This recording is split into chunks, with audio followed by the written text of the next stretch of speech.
Bonjour, soyez les bienvenus au Visit Brussels Days, jour 2. We hebben opnieuw een heel mooi programma samengesteld voor jou op deze tweede dag van de Visit Brussels Days. Je vous rappelle que le Visit Brussels Days est un événement 100% Covid-safe, c'est-à-dire que toutes les mesures, des mesures très strictes, sont d'application ici au studio, qu'après chaque intervention, tout le matériel est désinfecté et que nous respectons évidemment les règles de la distanciation sociale. Als je een van de presentaties op deze Visit Brussels Days nog eens wilt herbeleven of nog eens wilt nakijken, dan kan dat vanaf vrijdag. Vanaf vrijdag zijn alle presentaties beschikbaar op onze website visit.brussels.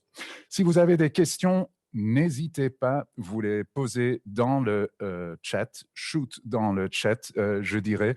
Donc, il faut juste savoir que lorsque vous postez un commentaire ou une question, qu'il faut sélectionner to all attendees, à tous les participants. Comme ça, vous pouvez laisser vos commentaires et vos questions et nous vous donnerons la parole lors du Q&A. Zo, voor de inleiding op deze tweede dag van de Visit Brussels Days geef ik het woord aan onze Director Strategy and International, Elisabeth van Ingelgem. Merci beaucoup, Jeroen. Goedemorgen en welkom iedereen aan de tweede sessie van de Visit Brussels Days. Alors, hier, Patrick et Sigurd vous ont présenté le nouveau Visit Brussels, notre nouvelle organisation. Aujourd'hui, mes collègues Anoushka et Virginie vont vous en dire plus sur comment Visit Brussels peut vous accompagner dans vos activités, comment que les équipes peuvent être là pour vous accompagner dans votre promotion internationale, que vous soyez un partenaire du secteur de la culture, du tourisme ou du secteur du maïs, quelles sont les personnes de contact chez Visit Brussels qui peuvent vous aider. Alors, en tant que partenaire MAIS également, comment est-ce qu'on peut vous aider à confirmer des événements à Bruxelles, comment est-ce qu'on peut vous aider pour vous accompagner à améliorer la durabilité dans vos actions, mais également les différents supports et services qui sont à votre disposition chez Visit Brussels.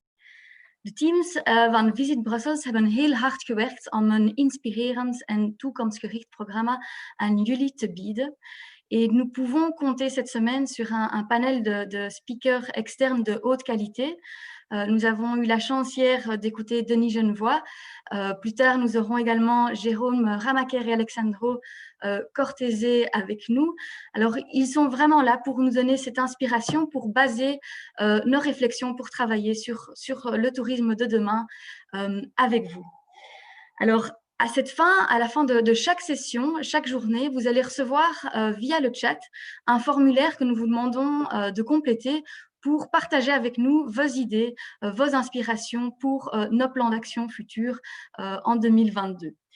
Jullie feedback en jullie participatie is heel belangrijk, omdat jullie ideeën zullen ons helpen om onze volgende actieplan te voorbereiden.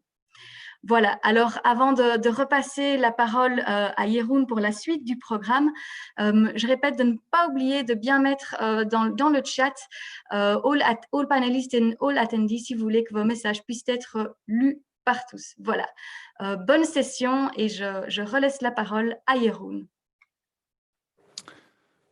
Merci Elisabeth. We rekenen dus op jou de komende maanden voor ons actieplan 2022 al. Vous êtes de nouveau très nombreux à nous suivre aujourd'hui et parmi vous se trouvent sans doute beaucoup de partenaires, loisirs et cultuur. Wat kan Visit Brussels voor jou betekenen als cultuur- en vrije tijdspartner? La réponse sera vous donnée par la personne qui s'occupe au sein de Visit Brussels des Event Foreign Markets, Anoushka Schmidt.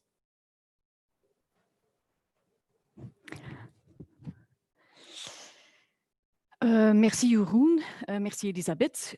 Bonjour chers partenaires, goedemorgen iedereen. Ik ga jullie dus inderdaad vandaag meenemen op een toertje eigenlijk, wat betreffende de leisurepromotie dat wij kunnen bieden. Dus Visit Brussels, zoals jullie weten, ondergaat sinds enkele maanden een enorme digitale transformatie die niet alleen een nieuwe bedrijfsstructuur met zich meegebracht heeft, maar ook een nieuwe strategie en een aanpak heeft geïdentificeerd. Dit natuurlijk allemaal in combinatie met de huidige COVID-situatie, alle maatregelen, de sanitaire richtlijnen die we moeten volgen, kan misschien toch wel enige verwarring met zich meebrengen, waardoor er dus vragen aan bod komen van voor wat kan ik nu eigenlijk bij Visit Brussels terecht? Bij wie moet ik terecht? Zijn mijn oude aanspreekpartners nog altijd actief? Moet ik mij richten tot andere mensen? Dus we gaan in ieder geval een paar prangende vragen laten aan bod komen. Een idee geven over wat wij kunnen betekenen voor jullie op het gebied van leisurepromotie. En ik zou zeggen, laat ons samen deze tocht maken om dan achteraf het woord te geven aan mijn collega Virginie, die eigenlijk hetzelfde verhaal gaat doen met jullie, maar dan op maïsvlak. Alors, je vais commencer avec la chose la plus importante de cette présentation. Alors, je vais vous présenter le département Industry Animation, qui est vraiment la réponse à toutes vos questions. C'est vraiment the gateway to all your questions, comme on dit. Donc, alors, c'est un département qui va être essentiel pour vous en tant que partenaire culturel, en tant que partenaire loisir. Donc, alors, c'est un service qui réunit, qui dynamise les différents secteurs, les différents acteurs du secteur. C'est un peu le lien entre Visit Brussels et les différents acteurs. Il a pour vocation de soutenir l'innovation, le développement de projets collaboratifs et la croissance des secteurs ciblés. Alors, quand on parle des secteurs, donc alors on parle culture, on parle cinéma, on parle patrimoine, les venues, les DMC, le nightlife, LGTB. Donc, alors il y a toute une panoplie qu'on a à disposition et dans laquelle on est vraiment spécialisé. Alors, la mission principale ou les 3 premières missions de ce département, c'est réunir et fédérer les acteurs autour d'un objectif commun. C'est proposer un programme de formation adapté aux besoins des différents secteurs et c'est informer les différents secteurs de toutes les actions que Visit Brussels propose et réalise. Alors, ik heb jullie een kleine speakbrief gemaakt. Zoals Jeroen reeds zei, dus de presentaties zijn achteraf toegankelijk. Dus een kleine speakbrief die jullie eigenlijk jullie key of jullie spokpersonen zal doorgeven voor de industry animation op gebied van leisure en cultuur. Ik ga niet alle namen specifiek lezen, maar zoals ik zei, dus er zijn verschillende thema's, er zijn verschillende doelgroepen. Het gaat hier over 18 collega's die stuk voor stuk echt specialisten zijn in hun domein. Zij vormen echt een toegang tot al jullie activiteiten binnen en met Visit Brussels. Une autre question qui est très, très souvent, posée, que j'ai déjà eu pas mal, ces derniers temps, c'est comment est-ce que je peux me faire connaître sur le marché local, national ou international? Donc c'est pas toujours clair, donc ce que Visit Brussels peut, signifier pour vous, eh beh, on organise pour vous des événements B2B, donc alors des actions loisirs, qui se retrouvent dans notre plan d'action ou dans notre plan commercial, de l'année. Il y a un développement d'outils virtuels qui sera mis en route à partir de 2021. C'est lié naturellement à la situation actuelle. Donc, alors voilà, on va recréer des outils très pertinents pour faire la promotion. Il y a une équipe International Development donc, qui dispose d'une partie de collègues sales qui sont spécialisés dans le maïs, mais donc ici on parle vraiment de ceux qui sont loisirs. Alors il y a naturellement des websites, enfin nos différents sites web, il y a des newsletters, on fait des campagnes spécifiques, il y a les médias sociaux, mais ça c'est quelque chose qui sera discuté plus tard dans la semaine. Je pense que c'est jeudi que vous allez avoir une présentation pour médias, donc alors ils vont vous expliquer tous. Alors il y a l'outil, notre bible pour ce segment loisirs, qui est le Sales Guide. C'est un outil très, très important. Donc, qui est réalisé par Visit Brussels. Donc, alors, donc via cet outil, vous pouvez vous faire connaître sur le marché aussi national et international. Et donc, comme je disais déjà dans le slide avant, donc il y a tous vos collègues du département Industry Animation qui sont vos relais et qui peuvent vraiment vous aider dans votre promotion en Belgique et aussi à l'international. Ook hier heb ik voor jullie een kleine speakbrief klaargemaakt. Dus een paar key contacten zijn voor alle B2B-evenementen. Hebben we eigenlijk 1 e-mailadres waarop jullie ons kunnen bereiken. Dus dat is eventsb2b@Visit Brussels. Dus stuur gerust alle vragen. Wij contacteren jullie zo snel mogelijk terug. Dus ook alle Virtual Brussels tools die we gaan ontwikkelen. Voor deze kan u ook terecht bij de collega's van B2B Events. Het International Leisure Development Team. Dus het is een heleboel. Het is een hele lijst, dus dat zijn waarschijnlijk bepaalde collega's kennen jullie wel al, zoals Pieter en Dorian. Dus Pieter die is eigenlijk meer is gericht naar Brazilië, Rusland, India, de Emiraten en zal samen met Dorian ook een soort backup zijn voor bepaalde evenementen in Europa. Dorian die gaat zich bezighouden met, ik zou zeggen China of Greater China of eigenlijk Azië, dus de ontwikkeling van dat segment. Voor de US zal hij zich bezighouden met het leisure gedeelte en is ook, zoals ik reeds zei, tegelijkertijd een backup voor de evenementen in Europa. Dan hebben wij onze attachés, onze toeristische attachés, die zowel MICE als leisure doen. Maar dus hier hebben we dus Hans en Letitia, daar hebben we ongeveer 50-50. Hans in Duitsland en Letitia in Parijs in Frankrijk. Helene zit in Nederland, is jullie waarschijnlijk ook bekend. En dan hebben wij onze 2 Zuiderse dames, Ursula en Nuria, in Italië en Spanje, die zich eigenlijk meer gaan richten tot het leisure gedeelte. Amalia en Helene zijn ook nog 2 heel belangrijke contacten binnen dit team. Voor alles wat website, newsletter en campaigns is, daar gaan jullie via jullie contacten van de Industry Animation. En heel belangrijk om te weten toch ook wel, dus Helene Bracero zal zich voortaan bezighouden met de verdere ontwikkeling van de Sales Guide. Comment est-ce que vous pouvez participer à une activité, à une action, un workshop, une action loisir chez Visit Brussels? Donc, on a défini pour vous dans notre plan commercial, on a défini 3 différents types d'actions. Donc, alors, il y a les salons, les grands classiques, loisirs comme Fitur à Madrid, ITB à Berlin, ATM à Dubaï, WTM à Londres, RDA à Cologne et IFTM qui aura lieu en France.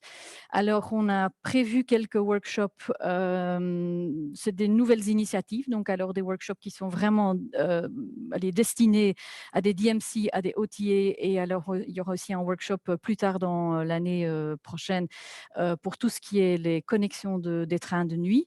Et alors, on a ajouté aussi quelques new stuff, comme je l'appelle dans la présentation, qui sont les Pop-up Brussels et les Brussels on the Road, où on fera une édition spéciale Noël à la fin de l'année prochaine. Alors, toutes ces actions seront discutées beaucoup plus en détail par ma collègue Pascale vendredi. Donc, alors, voilà, elle vous donnera plus de détails sur le contenu de toutes ces actions-là. Kleine speakbrief hier ook. Dus terug de B2B-events voor die evenementen kunnen jullie terecht bij de afdeling. Dus zoals Jeroen reeds zei bij de inleiding, ik hou mijzelf bezig met de events in de foreign markets. Mijn collega Stefanie die is eigenlijk eerder gespecialiseerd in alles wat diplomatic affairs is. Dus wat de staatsbezoeken is, wat de economische missies is, de Brussels Days en dergelijke. Dus wanneer daar een leisureluik aan vastgekoppeld wordt, dan zal zij jullie contactpersoon zijn. En dan waarschijnlijk 3 heel bekende namen al. Julie van Muizenwinkel, die onder andere, dit is niet de enige 2 dossiers die zij zal behandelen, maar dus zij gaat zich onder andere, zij is jullie aanspreekpartner voor RDA in Keulen en voor WTM in Londen. En Didier voor Fitur, ITB, RDA en IFTM. En dan Jessica, zij zal zoals vorige jaren ook terug weer de contactpersoon zijn voor ATM in Dubai. Les femmes trip, une question qui nous revient très très souvent. Donc, alors, c'est quoi les femmes trip chez Visite Brussels? Comment est-ce que vous organisez des femmes trip et comment est-ce qu'on peut participer dans les femmes trip?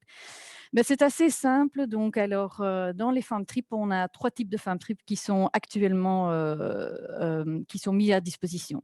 Donc, alors, on a les femmes trip qui sont initiées par les partenaires. Donc, alors, c'est assez simple. On est contacté par un partenaire. Ça peut être un hôtelier, ça peut être un DMC. Donc, alors, ça peut être un partenaire culturel. Donc, alors, dans ce cas-là, on fait du sponsoring, mais c'est en fonction du marché, c'est en fonction de la cible. Et donc, alors, on offre une visite guidée, on offre un lunch, un petit-déj ou des entrées dans des musées. Donc, alors, on regarde ensemble, mais on offre quand même quelque chose. Et en échange, on rencontre les clients, idéalement. Donc, alors, on fait une petite présentation de la destination. On explique un peu ce que Visite peut faire pour eux. Et donc, on essaye d'avoir une très, très chouette collaboration entre le partenaire et Visite Brussels. Deuxième type de femmes trip, ce sont les femmes trip qui font partie d'un barter agreement ou d'une convention. Alors là, je pense naturellement directement au barter agreement qu'on a déjà depuis quelques années avec Brussels Airlines. Donc, alors, on a prédéfini le nombre de femmes trip annuelles dans une convention. Naturellement, c'est chiffré, la valeur est chiffrée sur base de la valeur du barter. Ce qu'on offre est aussi prédéfini, donc pour éviter toutes sortes de problèmes ou de questions supplémentaires. Et on reçoit également les contacts après, où on essaie aussi de rencontrer les contacts quand c'est possible. Quand les gens sont sur place. Alors, le troisième type de femmes trip, ce sont les femmes trip qui sont initiées et qui sont organisées par Visite Brussels. Donc, alors, c'est ce qu'on fait nous-mêmes. Donc, alors, on fait ça déjà depuis très, très longtemps. On fait ça sur plein de marchés différents. Alors, on va juste, pour l'année prochaine, faire ça un tout petit peu différemment. Donc, alors, on a décidé, donc, alors, ils vont s'appeler aussi femmes Brussels. Donc, alors, mais on veut que ça soit beaucoup plus court, beaucoup plus intense. On veut que ça soit beaucoup plus ciblé. Et alors, on veut vraiment que les gens, les clients qu'on va inviter, qui vivent une espèce d'expérience à Bruxelles. Donc, alors, on fera ça sur les marchés prioritaires, comme vous voyez. Donc, alors, les 6 en Europe, plus les marchés BRIC et les États-Unis. Et alors, c'est vraiment le but de faire vivre une expérience en rencontrant des contacts très intéressants qui sont liés. Par exemple, on invite un tour opérateur français qui est spécialisé dans tout ce qui est culture, qui fait des packages culture. Ben, ça va de soi qu'on va montrer certains musées, ça va de soi qu'on va visiter peut-être une nouvelle exposition qui vient d'être lancée, mais on va aussi les mettre en contact avec un conseil bruxellois des musées parce que c'est important qu'ils rencontrent des gens du secteur qui peuvent leur donner des réponses supplémentaires à leur programme ou à leurs questions. Eigenlijk heel gemakkelijk. Voor de FAMTRIP zijn er binnen de B2B-events afdeling 2 collega's die zich daarmee bezighouden. Dat zijn Colin en Benoît. Dus die 2 gaan eigenlijk alle type FAMTRIPs die wij gaan organiseren voor hun rekening nemen. Dus heel simpel, 2 contacten slechts. Het Leisure actieplan 2021, wat mogen jullie verwachten? Wat gaan wij jullie voorstellen? Naar aanleiding van de huidige situatie zijn we echter op zoek gegaan naar alternatieven voor onze klassieke workshops, networkingactiviteiten, rekening houdend natuurlijk met de social distancing en de verschillende maatregelen die ons de volgende maanden waarschijnlijk nog zullen blijven opgelegd worden. Elk land benadert de problematiek anders, waardoor het heel onmogelijk is geworden om vast te houden aan wat wij in het verleden gewoon waren. Dus één ding is alvast zeker, het organiseren van events of activiteiten of workshops en dergelijke met een groot aantal genodigden, klanten dus, is momenteel een beetje verleden tijd of momenteel slechts uit de boze. Dus besloten wij om te opteren voor meer kleinschalige evenementen, maar daarom niet minder origineel en zeker ook niet minder verrassend. Zoals ik reeds zei, vrijdag zal onze collega Pascal meer uitleg geven over de verschillende activiteiten. Dus ik ga eigenlijk niet in detail treden hier tijdens deze presentatie. Maar ik wou gewoon toch aanhalen dat wij een paar nieuwigheden hebben gelanceerd. Dat is de pop-up Brussels. Dus dat is een soort networking-moment dat wij gaan organiseren. Heel klein, heel informeel. Dus het is een beetje, zou ik durven zeggen, het concept van een mini-secret dinner die we toch willen aanhouden met een verrassingseffect. Wij gaan dat organiseren in Amsterdam, Milaan, Barcelona, New York en ook op de BRIC-markten. Het is de bedoeling om een 20 à 30-tal, dat zal een beetje afhangen van de restricties natuurlijk, maar het is de bedoeling om een 20 à 30-tal klanten uit te nodigen, dus tour operators, reisagentschappen, OTA's, niche DMC's bijvoorbeeld. En het is ook de bedoeling om jullie partners, een 5 tot 10-tal partners, mee te nemen tijdens dit avontuur. De Brussels on the Road is ook een nieuwigheid die wij gaan lanceren. En daar gaan wij eigenlijk voor de Secret Santa Edition. Ik geef het eerlijk toe, ik ben zot van alles wat dat kerstmis is, van alle kerstactiviteiten. Ik had dit heel graag georganiseerd om dit jaar toch in schoonheid af te sluiten. Maar jammer genoeg heeft COVID daar anders over beslist. Dus het is eigenlijk, het is eigenlijk heel vervelend geweest. Dus wij schuiven dit op naar volgend jaar.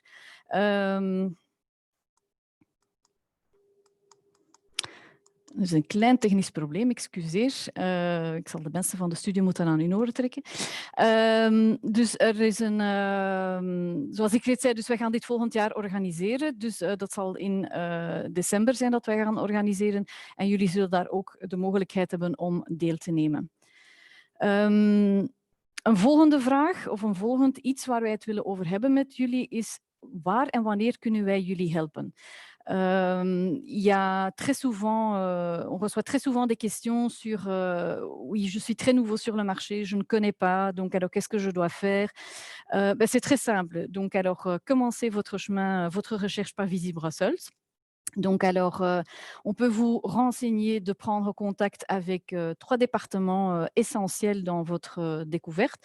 Donc alors, il faut absolument aller parler avec le département Marketing Strategy. Donc alors, ce sont les collègues qui peuvent vous aider avec les chiffres, les baromètres, les tendances, donc alors les fréquentations dans les musées, dans les hôtels et tout ça. Donc alors, je pense que c'est très important. Mais ils peuvent aussi vous expliquer quelle est la stratégie, quel est le fil rouge, c'est quoi notre nouvelle approche, bon, afin que vous compreniez très très bien vers quoi on peut aller ensemble dans votre promotion. Alors, il y a le département International Development, on en a déjà parlé, donc je pense que c'est très important que vous avez un petit chat avec eux, parce que donc il s'agit quand même de toute une série de collègues qui sont spécialisés, qui sont des sales, donc alors qui sont spécialisés certaines sur des marchés, qui sont sur place, des autres qui sont basés à Bruxelles. Et donc, alors, il faut aussi absolument, à un certain moment, quand vous voyez plus clair, alors on peut vous expliquer quels sont les événements auxquels vous pouvez vous inscrire pour faire vraiment la promotion sur le marché local, mais aussi sur le marché international. Alors, est-ce qu'on peut vous aider sur le point technique, logistique, opérationnel? Nous pouvons vous aider. Par contre, nous n'avons pas la solution ni la réponse à tous vos problèmes, à toutes vos questions. Donc alors, voilà, donc alors ça, il faut savoir, mais il faut savoir aussi qu'on a une expertise qui est assez poussée dans beaucoup de domaines différents. Donc alors, on a un petit carnet d'adresses de malades. Donc alors, c'est sûr qu'on peut toujours vous guider quelque part. Vous cherchez des images pour faire des campagnes, vous voulez une carte postale pour les fêtes de fin d'année avec une photo de Bruxelles. Donc alors là, vous avez une très très belle photo d'un événement qu'on a fait, c'était lors de l'exposition universelle à Milan. Donc c'était organisé par Visit Brussels. Donc alors là aussi, quand vous avez des questions sur le catering, je pense qu'on a vraiment des réponses à tout, ou au moins des pistes à vous donner pour trouver la solution. Alors une autre question qui est très, très souvent posée, c'est est-ce que vous offrez un support financier? Donc alors, non, la réponse est assez simple. Donc alors Visit Brussels ne sait malheureusement pas vous aider financièrement. Donc, alors, on ne sait pas vous donner de l'argent, voilà. Mais très, très important à savoir, donc les actions dans le plan commercial 2021, alors toutes les actions qui sont proposées, vous pouvez vous inscrire à moins 50%. Donc, alors, je pense que ça, c'est quand même un beau geste financier qu'on met à votre disposition et qui vous permettra quand même de participer à pas mal d'actions à un prix très, très correct. Alors, les 3 contacts, donc encore une fois, marketing and strategy. Donc alors, je propose que vous les contactez via, vos contacts Industry Animation. Alors, International, Development, ben, on les a déjà cités, c'est Peter Sedorian, c'est les attachés et les, consultants dans les marchés BRIC. Et pour tout ce qui est événements B2B, naturellement, c'est directement le département même.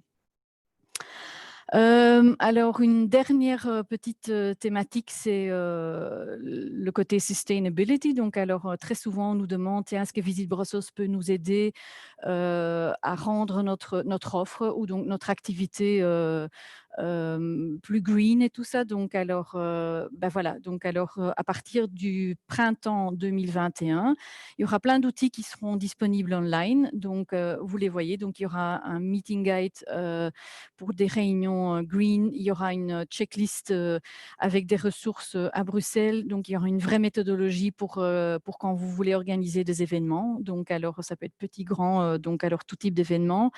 Il y aura aussi moyen de calculer the carbon footprint, hein, the famous carbon footprint. Et donc, alors, on expliquera aussi comment il faut obtenir le fameux certificat ISO 1221. Et alors, sur les green labels, donc alors, il y aura aussi, on organisera des workshops. On organisera des workshops pour des hôtels, pour des venues. Il y aura sans doute une réduction au niveau de l'inscription pour 2021. Et alors, il y aura vraiment quelqu'un dédié pour vous aider, pour aider les candidats intéressés pour obtenir des labels. Donc alors, il y aura quelqu'un dédié pour les aider à remplir les papiers, pour que ça soit beaucoup plus facile et pour que ça soit beaucoup plus accessible. Voilà, je pense que là, on est arrivé, au moment des questions-réponses. Jeroen? Merci Anoushka, dankjewel. Je peux vous rassurer, vous n'avez pas de problème aux yeux. Je sais que quelques slides sont difficilement lisibles. C'est pour cela que nous avons mis à disposition toutes les présentations à partir de vendredi sur notre site visit.brussels. Je kan tijdens deze Visit Brussels Days al je vragen stellen aan al onze sprekers deze week. Dat zijn straks om 10:10 Jérôme Ramaqueur, om 10:11 Alessandro Cortese en nu kan je ook je vraag kwijt aan Anoushka. Donc, si vous avez des questions, posez-les dans le chat. Une première question pour Anoushka. Pourquoi est-ce que nous n'avons pas de représentation au Royaume-Uni, Anoushka? On n'a plus, mais on aura très bientôt. Donc, alors, on en avait effectivement notre collègue Simeon qui était basé sur Londres et donc il nous a représentés pendant un certain temps. Malheureusement, on a dû terminer le contrat, mais donc je peux vous rassurer, on a lancé un marché pour trouver un consultant et donc alors le marché sera encore attribué cette année-ci. Et donc, à partir de 21, donc à partir du mois de janvier 21, on aura à nouveau un représentant sur le marché UK. D'accord.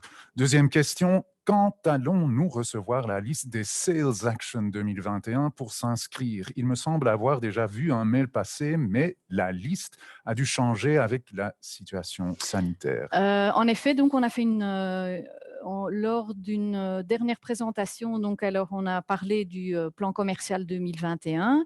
Alors il y a un mailing qui a été fait à tous les partenaires, à toute notre base de données, donc avec les actions auxquelles ils pouvaient s'inscrire, MICE et loisirs. Normalement, la deadline était le 21 novembre, mais bientôt, on va refaire des relances.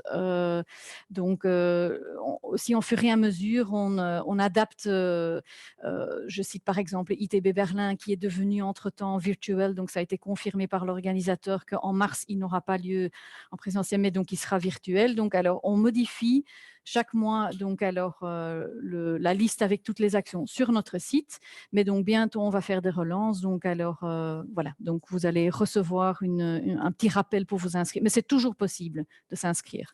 Ok, merci. Question pour les visiteurs belges. Les visiteurs belges et bruxellois, évidemment, sont déterminants en cette période de crise sanitaire. Y a-t-il des relais spécifiques? Y a-t-il des actions locales, nationales prévues ou renforcées? Oui, j'ai parlé un tout petit peu dans la présentation des 3 workshops, entre autres les 3 workshops qu'on va mettre en œuvre. Donc alors, on va faire un workshop avec les DMC aussi, donc c'est très important. Donc alors, les DMC basés en Belgique, mais aussi ceux qui sont dans les pays limitrophes et qui vendent la destination également. Donc, on va mettre tout le monde ensemble et donc on va vraiment essayer de travailler ce marché beaucoup plus local. La même chose pour les OTA. Donc, alors, on regardera, on est en train de faire une étude sur les différents marchés et donc pour pouvoir s'intégrer dans leur réseau et tout ça. Donc oui, on est en train de mettre plein d'actions sur pied parce que c'est clair, notre promotion, elle commencera d'abord avec des activités sur le marché belge et donc alors dans les pays limitrophes. Stel gerust je vraag in de chat, kan je al je vragen kwijt voor Anoushka Schmidt. Anoushka, hebben wij eigenlijk een Brexit-strategie, wil iemand weten. Hoe pakken we deze nieuwe uitdaging aan? We waren daar inderdaad al begonnen met onze oude collega Simeon met daarover te babbelen. We gaan dit nu bekijken van zodra we de consultant de aanbesteding hebben toegewezen en wij dus onze nieuwe consultant ter beschikking hebben, gaan wij dat inderdaad met hem bespreken en zien hoe wij dat kunnen aanpakken. Encore une question sur le carbon footprint. L'outil pour calculer ce fameux carbon footprint sera adapté pour quelques activités touristiques, oui ou non, pour des événements, pour des restaurants, des hôtels, des attractions touristiques? Je dois vous dire que c'est une question que je vais prendre avec et que je vais traiter avec ma collègue Kathleen. Donc alors, comme j'ai expliqué, donc au printemps, donc on aura plein d'outils de ce type online, mais donc elle est beaucoup plus apte à vous expliquer en détail comment ça va fonctionner. Donc alors, voilà, donc on va de toute façon revenir, on note la question et Kathleen va reprendre ça au plus vite. D'accord. Question très pratique. Pouvez-vous nous donner des images pour des sites web ou pour des flyers des indépendants et informer sur les droits des images? À qui dois-je m'adresser? Comme j'ai expliqué au début de ma présentation, donc alors vos points référence, vos SPOC sont les contacts qui se trouvent dans Industry Animation. Donc alors, je pense qu'ils sont 18 ou 19 collègues au total.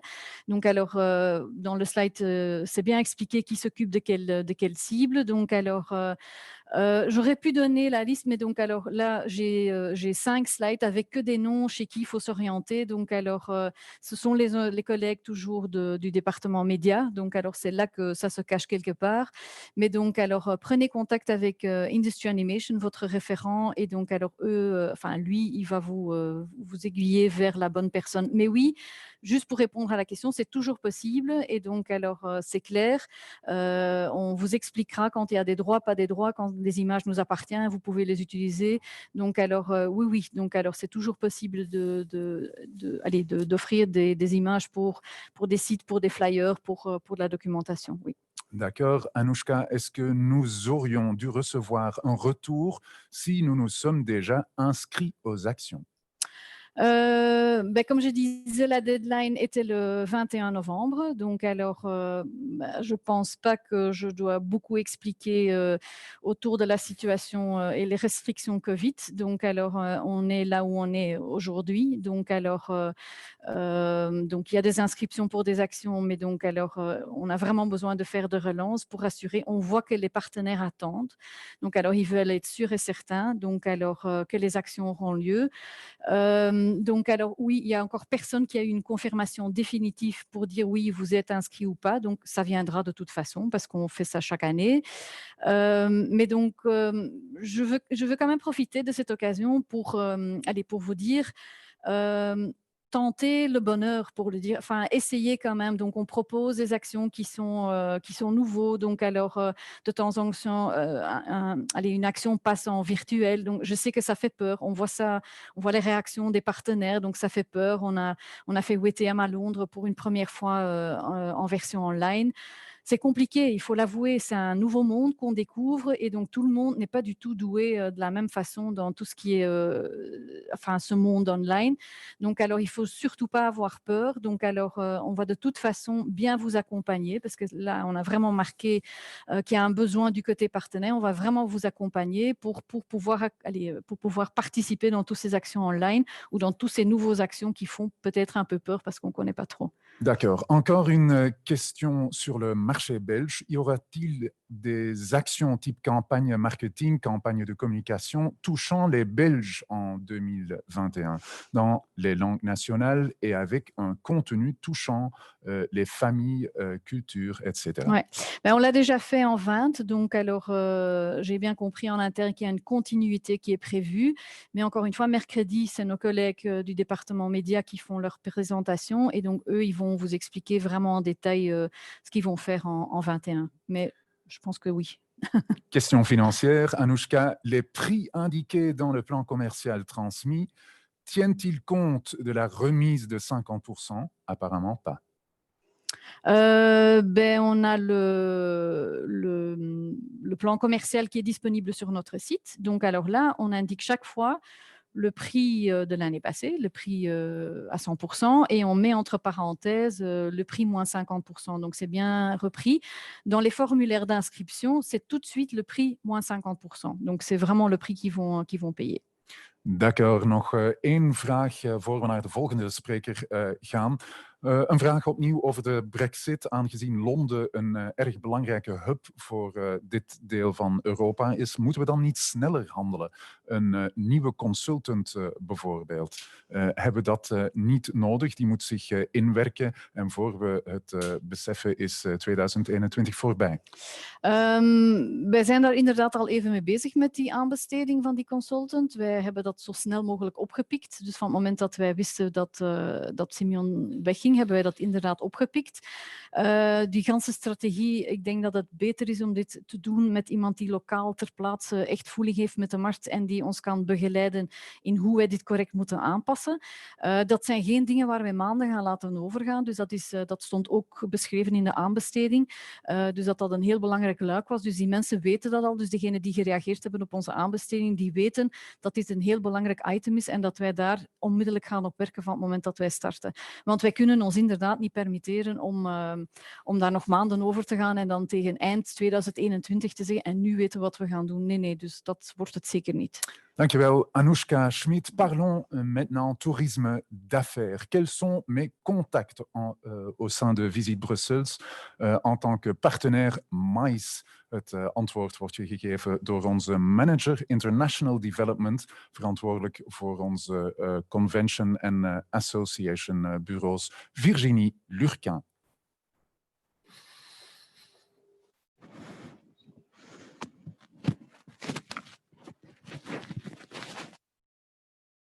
Goedemorgen. Ja, bonjour tout le monde. Chers partenaires, je vais, excusez-moi, vous aiguiller au sein de notre département MICE. Donc, le département MICE touche à plusieurs services au sein de Visit Brussels, mais le plus important, c'est votre port d'entrée Industry Animation. Donc, le service Industry Animation est votre port d'entrée. N'oubliez ça jamais. Alors, il vous met en relation avec Visit Brussels, donc en interne, mais aussi entre vous. Donc, le but est qu'il vous met en relation avec les différents acteurs d'une thématique bien spécifique afin de créer des synergies, mais des échanges, des réseaux. Il transfère votre information en interne chez Visit, mais il vous relaye aussi les informations nécessaires que vous devez savoir sur le secteur, sur la stratégie et d'autres informations intéressantes. Il est là aussi pour vous former. Donc, quand vous avez besoin d'une formation ou vous souhaitez poser une question concernant quelles sont les formations possibles, n'hésitez pas à aller vers vos points de contact chez Industry Animation. Il est là à votre écoute. Et le but, c'est de développer ensemble les projets de demain pour faire rayonner Bruxelles sous tous ces aspects. Alors, qui sont vos personnes de contact au sein de ce département ? Alors, donc on parle bien sûr des contacts MICE. Anoushka a déjà mentionné pour les contacts Leisure, mais donc là maintenant je vais un peu plus me spécifier sur vos contacts MICE au sein de ce département Industry Animation. Donc par exemple, tout ce qui a à voir avec le food and beverage, les venues, c'est Olivier Marette, votre personne de contact. L'hôtellerie, les formations, la Quality Academy, c'est Céline Bateau. Mathilde et Milena seront vos points de contact pour les questions, tout ce qui a à voir avec les PCO, les associations, nos ambassadeurs, nos centres d'excellence. Et Iris vous guidera à travers les questions concernant les visites guidées, les greeters et les attractions et les DMC. Nu, via welke kanalen kunnen wij jullie helpen om naambekendheid te winnen? Dit op zowel lokaal, nationaal als internationaal vlak. We hebben een aantal mogelijkheden, voornamelijk ons commercieel actieplan en een aantal nieuwe acties die we gaan introduceren, zoals Virtual Brussels. Dat zijn interactieve virtuele evenementen op verschillende markten. Maar Pascal gaat u daar vrijdag meer informatie over geven. We hebben ook ons prospectieteam hier in Brussel en in onze prioritaire markten. Natuurlijk hebben we ook onze website, onze newsletters, onze campagnes, social media. Maar hiervoor gaan mijn collega's van de media hier donderdag veel meer informatie over meegeven. Dus kom zeker online. En natuurlijk onze welbekende Let's Meet, incontournable zou ik zo zeggen. Daarvoor, voor de Let's Meet, kan u natuurlijk altijd terecht bij Anixas. Contactpersoon verandert niet. Het commercieel actieplan blijft nu momenteel blijft bij Events B2B. Dus u kan elke vraag stellen in verband met het commercieel actieplan bij onze collega's van onze B2B Events afdeling. Als u bepaalde vragen hebben van oké, ik wil die actie meedoen, maar ik weet niet zo goed, is dat wel iets voor mij, dan kan u ook altijd terecht bij ons internationaal MICE Development Team. Hier kennen jullie waarschijnlijk al heel veel volk, gebaseerd in Brussel en in onze prioritaire markten. Natuurlijk onze Industry Animation collega's. Zij gaan jullie ook helpen met wie contacteren intern bij Visit Brussels, met jullie bepaalde vragen. Nu, ons commerciel actieplan 2021. Alors, je ne vais pas vous cacher qu'on a dû refaire ce plan d'action avec beaucoup d'agilité et donc, bon, vous connaissez tous le contexte, on a dû un peu se réinventer, allez, un peu beaucoup. Alors, le plan d'action commercial a été surtout composé sur base de votre input. Donc, la situation est instable et donc on essaie aussi de mettre à jour ce plan d'action en fonction de l'évolution de la situation. Donc, il y a des actions qui sont assez flexibles, qui sont justement très spécifiques sur certains marchés.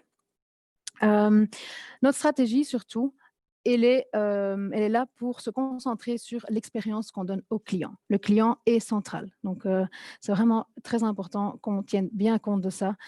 En stimulant les affaires et les loisirs locaux et domestiques en premier lieu, et aussi en faisant accroître le développement des entreprises et la génération de prospects. Alors, on a plusieurs focus. Donc, le premier focus, c'est se concentrer sur les organisateurs d'événements MICE à Bruxelles et en Belgique. Le deuxième focus sont les clients potentiels MICE et loisirs, donc dans nos pays voisins et prioritaires. Alors, vous les connaissez bien, c'est la France, UK, l'Allemagne, l'Italie, l'Espagne et les Pays-Bas. Et le troisième focus, on ne va pas oublier nos marchés lointains. Donc, on maintient une présence aux USA, aux BRIC et aux Émirats arabes. Alors, qui sont vos points de contact? Alors, vos points de contact restent Events B2B. Alors, pour vos questions concernant quelles actions sont encore disponibles, est-ce que je peux m'inscrire à une action? N'hésitez pas. Donc, on vous a préparé un beau plan d'action pour 2021 qui sera sûrement pour une grande partie en virtuel, mais n'ayez pas peur, les équipes seront là pour vous épauler dans ces nouvelles aventures virtuelles. Alors, on a bien sûr nos salons MICE professionnels que vous connaissez quand même pour la plus grande partie. Donc, on a IMEX Francfort, IMEX Vegas, IBTM à Barcelone, SMU et Cvent Connect. Pour les workshops, on en maintient des connus et on va aussi essayer de se lancer sur des nouveaux workshops. Donc, par exemple, les Meeting Space, les MENAI, le AS Brussels, c'est très important également. Et alors, on a des nouvelles actions qu'on va vous proposer. Donc, on a, par exemple, les Pop-up Brussels. Ce seront des moments de networking très ciblés dans nos marchés spécifiques. On va commencer par Paris, Londres et Berlin. Et on va lancer aussi une nouvelle action, c'est les Brussels on the Road. C'est un roadshow dans nos marchés prioritaires. Les femmes trip, donc on reçoit aussi beaucoup de questions. Comment est-ce que Visite peut vous aider dans l'organisation d'un Femme Trip, ou est-ce que Visite prépare des Femmes Trip, propose des Femmes Trip? Donc oui, réponse aux deux questions.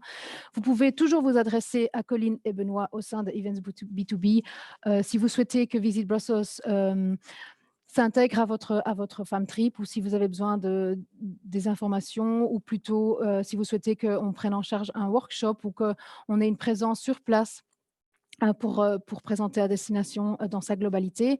N'hésitez pas, on est là.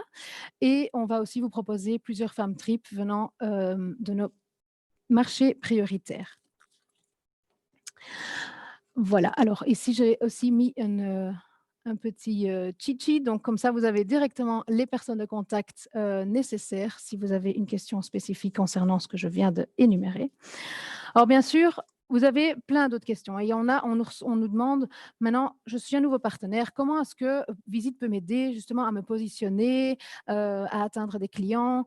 Voilà, alors n'oubliez pas, votre point d'entrée, c'est In-Industry Animation et eux vous mettront en contact avec nos collègues de Marketing Strategy pour voir justement comment se positionner, quelles sont les cibles, comment parler à une certaine cible.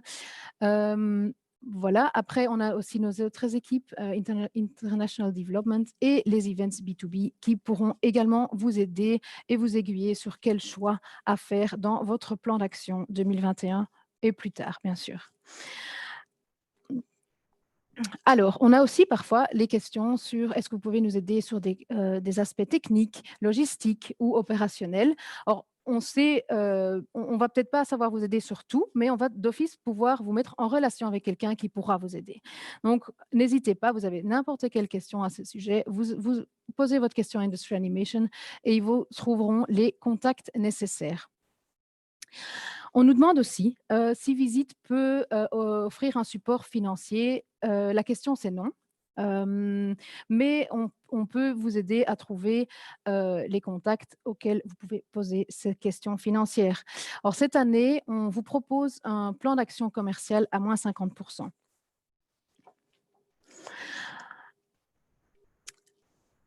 Donc, les équipes dont j'ai parlé pourront vous aider à vous aiguiller à travers ce plan d'action si vous pensez, si vous hésitez sur plus de prendre une action dans votre plan d'action ou une autre. Alors, Je vais un peu vous donner plus d'informations sur le département International Development, excusez-moi. Ils savent vous aider sur plusieurs domaines. Alors, la prospection. Ils sont là pour rechercher de nouveaux prospects, de nouveaux clients. Ils vont promouvoir la destination avec vous et sans vous, par des actions commerciales, par des sales calls, des sales missions, donc tout le plan d'action que vous avez déjà vu. Et l'idée, c'est de ramener des gros poissons sur Bruxelles. Alors, nos équipes, elles sont basées à Bruxelles pour tout ce qui est multimarché. Donc, vous connaissez Thierry et Eduardo. Et bien sûr, vous connaissez également nos représentants dans nos marchés prioritaires. Donc, on a Hans, Laetitia, Hélène, Ursula et Hélène. Voilà. Alors, si maintenant vous avez une information, vous avez une question, vous avez une demande d'offre et vous ne savez pas vraiment à qui vous adresser, n'hésitez pas. L'adresse meetings@ est votre point de contact au sein de International Development Convention Bureau. Alors, la partie, ce sera Filippo qui vous répondra. Il vous trouvera les personnes de contact nécessaires. Il vous mettra en relation avec les clients. C'est aussi lui qui mettra les clients en relation avec les partenaires, donc avec vous. Il va procurer l'information de base. Et puis, si on a une question beaucoup plus poussée où il faut un traitement de dossier, faire une candidature, par exemple, ou un bidbook, alors il enverra cette demande à nos collègues de la défense de candidature. Mais ils pourront aussi répondre aux questions pour les associations. Donc, par exemple, comment installer mon siège à Bruxelles? Ou des questions de recrutement. Comment est-ce que ça se passe à Bruxelles en tant que nouvelle association? Par exemple, j'ai des questions sur les taxes, les lois. Voilà, ce sont toutes des questions auxquelles ils pourront répondre. Aussi, très important, een goed beetje, dat zal allemaal online staan op onze website met thematieke fiches waar dat u al die informatie op zal kunnen terugvinden. Mais à côté de ça, ils seront aussi les personnes de contact pour accueillir d'une façon bruxelloise les participants internationaux sur la destination. Alors, les services assez connus sont par exemple un accueil à la Brussels Airport ou de la visibilité en ville, donc les bannières en ville. Voilà. Mais on a plein d'autres services qu'on mettra à disposition. Ce n'est pas compliqué non plus. On est en train de revoir un petit peu cette partie-là, vu qu'on connaît assez bien de changements pour le moment. Alors, Sandrine, Natacha et Margot font partie de la cellule défense de candidature et elles sont vos points de contact pour le suivi des dossiers défense de candidature. Donc, elles mettront en relation les clients avec les partenaires. Elles récolteront les informations pour mettre dans l'offre, pour mettre dans le dossier de candidature au bidbook. Zij zullen ervoor zorgen dat er een maximaal aantal kandidatuurdossiers worden bevestigd. Natuurlijk zorgen ze voor een maximale klantentevredenheid. Om jullie daar ook iets meer informatie over te geven, dat is voor heel Visit Brussels zeer belangrijk, klantentevredenheid. Dus daar streven wij enorm naar. En zij zullen ook het contactpersoon zijn van de klant van begin tot einde. Dus zij gaan ervoor zorgen dat die dan bevestigd wordt in Brussel en zullen dan contacten doorgeven aan Filippo en Amalia, die dan het onthaal zullen organiseren. We hebben ook vragen ontvangen van hoe kan Visit Brussels mij helpen om een evenement greener of sustainabler te maken. Duurzamer dus, mijn excuses. Dus er zullen een aantal tools ter beschikking zijn vanaf de lente 2021. Dus er zal een Sustainable Meeting Guide bestaan. Une checklist avec les ressources sur Bruxelles, mais aussi il y aura une méthodologie créée pour comment organiser son événement. Il y aura des ressources disponibles avec la possibilité de calculer son empreinte carbone et aussi la possibilité de se faire labelliser ISO 20121. Pour les Green Key, donc on organisera quelques workshops pour les hôtels et les venues. Il y aura une réduction pour les cotisations 2021 et une personne ressource qui sera disponible pour vous aider à préparer vos candidatures vers les Green Labels. Voilà, je suis arrivée à la fin et je vous écoute avec plaisir pour les prochaines questions. Merci Virginie. En effet, tous nos speakers restent à votre disposition pour répondre à vos questions. C'est le cas pour Jérôme Ramaker dans quelques minutes, pour Alessandro Cortese à 11h10 et aussi évidemment pour Virginie. Première question, Virginie. Vous sponsorisez les sociétés à hauteur de 50% pour participer à des events, des foires, des salons à l'étranger. Pourquoi ne pas sponsoriser les sociétés belges à même hauteur pour toute leur participation à des events, foires et salons ayant lieu à Bruxelles? Ceci représenterait enfin une aide aux sociétés bruxelloises. Virginie. Merci pour cette question. En effet, on propose pour les actions à l'étranger, mais on a aussi des actions sur Bruxelles oui, et sur la Belgique.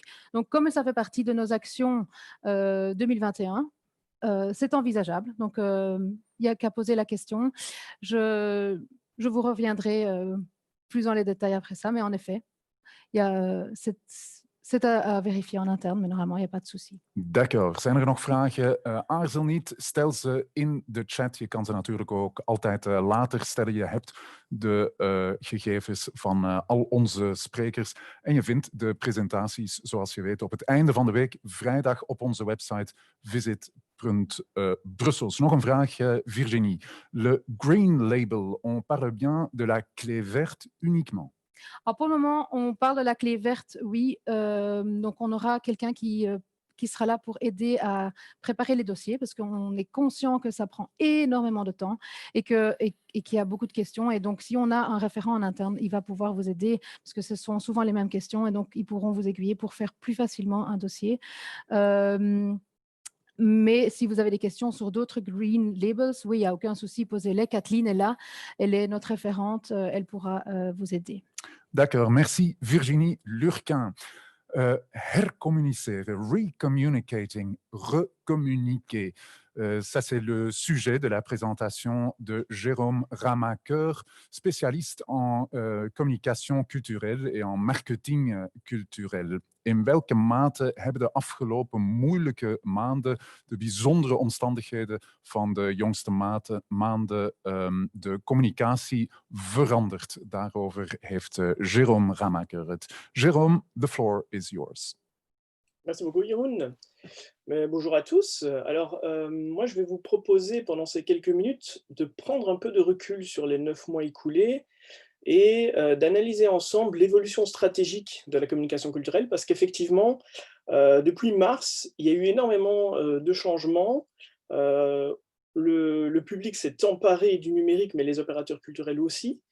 Et voilà, moi j'ai observé un peu toutes ces tendances qui se vérifient d'ailleurs en cours du deuxième confinement. Et je vais vous inspirer. En tout cas, l'idée, c'est de vous montrer cette évolution, d'en prendre acte. En tout cas, il va falloir en tenir compte à l'avenir, en 2021, pour la communication de vos projets culturels, et de vous partager certains exemples inspirants qui, j'espère, vous donneront voilà, d'autres idées encore pour faire évoluer votre communication en ligne, mais aussi offline, in situ. Comme ça paraît loin ce temps des Freeux, c'était avant. Rappelez-vous aussi des afterworks sur les toits ou des concerts secrets en appartement. Avant 2020, tout le monde ne jurait que par le marketing expérientiel. On était dans une hyper-événementialisation de la communication et des projets culturels. L'idée, c'était de mobiliser les gens, de les faire se déplacer, de venir en nombre à différents endroits, différents événements. Les marques, même commerciales, créent des événements.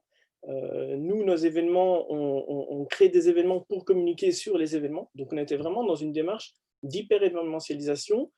Les expositions temporaires étaient là aussi pour appâter sur les expositions permanentes. Les salons succédaient à des foires qui cédaient leur place à leur tour à des conférences, par exemple. Tout était vraiment fait de manière éphémère et intensive, avec l'obligation, on va dire, de toujours proposer quelque chose de nouveau à un public qui avait évidemment un hyper choix dans toutes ces sorties culturelles, et un public qui, quand il voyageait à l'étranger, il ne se déconnectait pas vraiment, puisqu'il se géolocalisait. Il prenait des photos qu'il partageait sur les réseaux sociaux.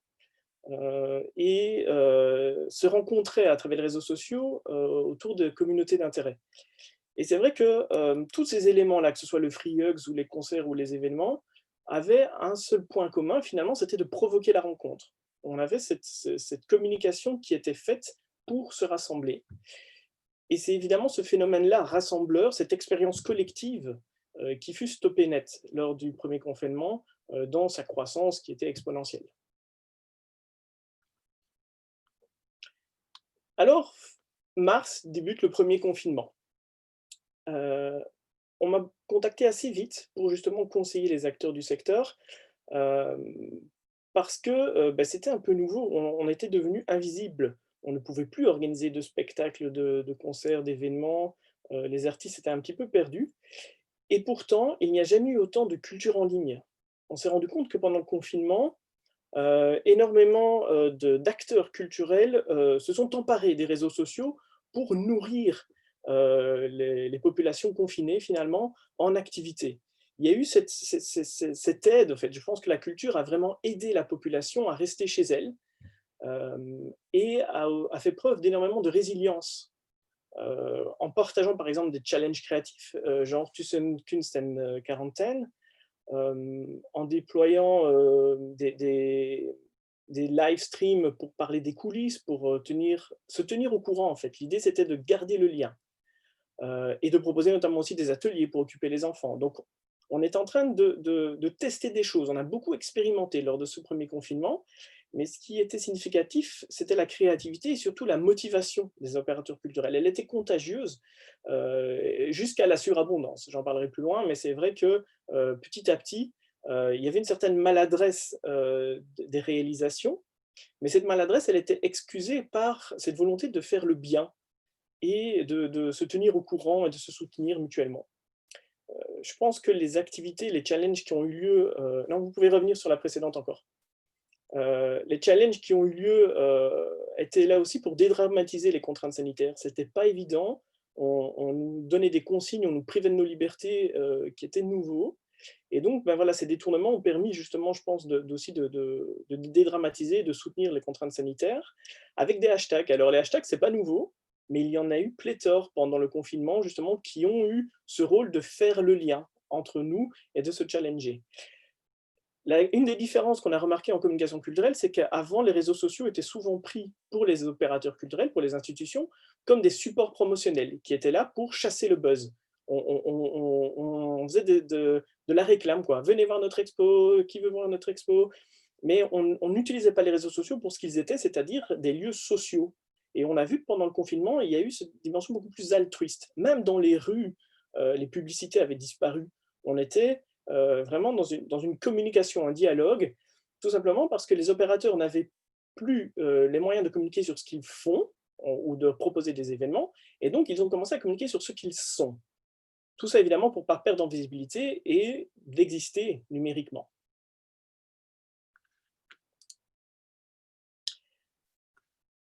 On a eu cette idée finalement de ne pas se rassembler, mais plutôt de se ressembler, de tisser des points communs. Les lieux culturels se sont emparés de ces espaces virtuels. Alors évidemment, pour ceux qui avaient déjà des lignes éditoriales, qui avaient déjà l'habitude du community manager, c'était plus facile. Mais on a vu plein d'initiatives se mettre en place pour exister ensemble à distance. Et un phénomène aussi intéressant, c'est le retour d'anciennes pratiques culturelles. Quand je pense au cinéma drive-in, par exemple, au théâtre, à la télévision, ou aussi des comédiens qui se connectaient par téléphone, avec ce retour finalement à la voix humaine. Le téléphone, c'est un des plus vieux médias qu'on a aujourd'hui à notre disposition, mais finalement, c'est significatif aussi du succès des podcasts, avec cet audio, d'être finalement loin de cette surabondance qu'on avait au niveau de toutes ces sollicitations en ligne sur les réseaux sociaux. On était passé à quelque chose de un peu plus vrai, un peu plus humain. Et cette tendance à retourner au téléphone et à l'audio, ça m'a fait penser notamment à l'opération Call Brussels, qui a été organisée à Bruxelles à la suite des attentats pour rassurer les touristes. On a eu de nouveau cette tendance de la communication direct to fan et do it together. Et c'est vraiment ce qu'on a mis en place lors du confinement. Alors le premier confinement, il a duré 4 mois. Mais en 4 mois, le public a vraiment acquis de nouvelles références culturelles numériques. Du coup, il devient plus exigeant. On va aussi se demander aujourd'hui, est-ce que ça vaut la peine d'aller voir ou de me déplacer pour voir un artiste en vrai, alors que je peux le voir sur Internet? Est-ce que ça vaut la peine de dépenser des sous pour des hôtels et des transports en commun, alors que je peux aller visiter une ville ou une exposition en un clic? Il va falloir vraiment retrouver, redonner du sens à l'expérience in situ par rapport au virtuel, sans le dénigrer, c'est-à-dire que le virtuel a vraiment aidé à garder le lien et la relation entre les opérateurs qui étaient devenus invisibles, mais on va devoir trouver une formule qui cohabite finalement. Le live streaming, il existait déjà avant, on l'utilisait exclusivement pour des petits one-shots promotionnels. Il s'est généralisé, il s'est aussi professionnalisé. Mais pour moi, communiquer, c'est pas simplement diffuser en direct, c'est pas que faire la promotion. Et d'ailleurs, on voit que beaucoup de live stream aujourd'hui ne sont plus captés en direct, mais c'est plutôt des vues en première diffusion. Ils redeviennent beaucoup plus rares, en sachant que lors du deuxième confinement, le public était davantage empêché. Il était en télétravail, il était plus isolé en famille.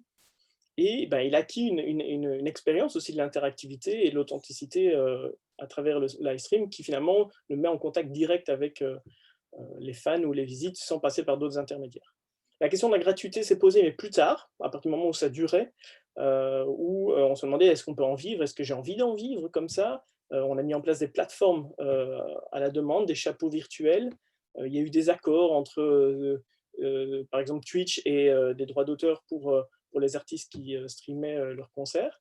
Donc voilà, on a eu des nouvelles références culturelles et numériques pour le public, mais on a aussi eu des nouvelles compétences au sein des équipes des organisations culturelles. Et l'enjeu aussi, c'est de se dire, bah, est-ce qu'une fois qu'on sera du retour à la normale, aura-t-on encore les moyens de poursuivre cette transition numérique? Parce qu'on s'est rendu compte que les réseaux sociaux, ce n'est pas que de la promotion, on peut interagir et créer du nouveau contenu, mais pour ça, il faut du temps et parfois aussi des moyens. Lors du déconfinement, l'enjeu, ça a été, dans le premier déconfinement, d'informer le public, de le rassurer. Il fallait être attentif à ses besoins pour le convaincre de refaire la démarche de se déplacer dans les lieux culturels. On avait appris à respecter les consignes dans les supermarchés, ça nous semblait logique de respecter les consignes dans les musées. On a simplement adapté les pratiques sans restreindre les plaisirs, c'était vraiment ça l'enjeu. Maintenant, effectivement, on peut être frustré parce que c'est fini la déambulation en groupe, il faut suivre des flèches, on ne peut pas s'attarder. Une autre évolution, c'est au niveau technologique, c'est-à-dire qu'avant 2020, ce qu'on prenait souvent, c'était le tactile, les écrans tactiles. On est passé aujourd'hui du tactile au sans contact, avec notamment des réservations en ligne, avec des tickets qu'on imprime chez soi, avec des QR codes qui permettent de transmettre des informations sans toucher finalement. Donc on arrive avec un web qui devient de plus en plus utile et sanitaire. Ça va être une évolution, je pense, aussi des sites internet, en sachant que finalement le touriste ou le visiteur devrait être beaucoup plus organisé, beaucoup plus chronométré. Moi, j'espère juste qu'on va pouvoir mettre en place des dispositifs agiles qui permettront cette rencontre aussi improvisée. Alors, il y a ce besoin de se réinventer qui a été souvent entendu. On l'a eu au premier confinement, beaucoup moins au deuxième, parce que c'est devenu quasi une injonction. Finalement, oui, on a eu droit à de belles innovations. Je pense notamment à la visite du musée Rops organisée par les Bonimenteurs, c'était un des premiers qui organisait ça. On s'est surtout réinventé en présentiel, je pense, avec des festivals cet été qui se sont faits en déambulatoire, avec des concerts ou des DJ qui sont venus jouer dans les jardins, en plus petit comité, avec un théâtre comme TTO qui s'est transformé en musée. Enfin, voilà, donc on a eu de la réinvention, mais plutôt en présentiel, avec aussi des projets de salons virtuels. Mais pour moi, l'important, ce n'est pas tant de se réinventer que de se recentrer. Je pense que cette pandémie nous a permis finalement aussi de revenir à l'essentiel et de partir de notre projet. Et c'est ça le marketing culturel, il part toujours du projet pour imaginer des actes de communication. Donc ce n'est pas tant le projet qui a évolué, mais finalement la manière de l'aborder et de rencontrer son public. On a évidemment appris à changer nos habitudes. Nos habitudes professionnelles ont changé, nos habitudes culturelles ont changé. On cherche une expérience qui a du sens pour notre présence. Et un lieu, le lieu est souvent un élément fondamental du positionnement stratégique, mais finalement, qu'est-ce qui fait le lieu? Est-ce que c'est physique ou virtuel, inclusif, exclusif? Est-ce qu'on est ensemble là en vidéoconférence? On a aussi changé nos lieux de divertissement. On a découvert notre quartier et notre ville. On s'est recentré sur le local. J'ai vu passer les commentaires tout à l'heure. Effectivement, il y a eu une déglobalisation soudaine, avec la fermeture des frontières notamment, et la limitation des déplacements. Et on a eu une relocalisation des activités vers du local, vers des artistes et des créateurs locaux. On se tourne de plus en plus, effectivement, vers les visiteurs locaux, belges, bruxellois. On sait que les touristes étrangers reviendront, mais plus tard. Moi, je me souviens avoir visité en juillet Bruges sans aucun touriste étranger. C'est une autre façon de visiter qui m'a plu, mais effectivement qui sous-tend d'autres stratégies de communication. Ou ici l'exemple avec un concert lyrique qui a eu lieu dans un hôtel, parce que cet hôtel était délaissé par les touristes, et donc on a eu des nouvelles possibilités, des nouvelles initiatives de rencontres. Finalement, les gens étaient aux fenêtres de l'hôtel et pouvaient assister au concert.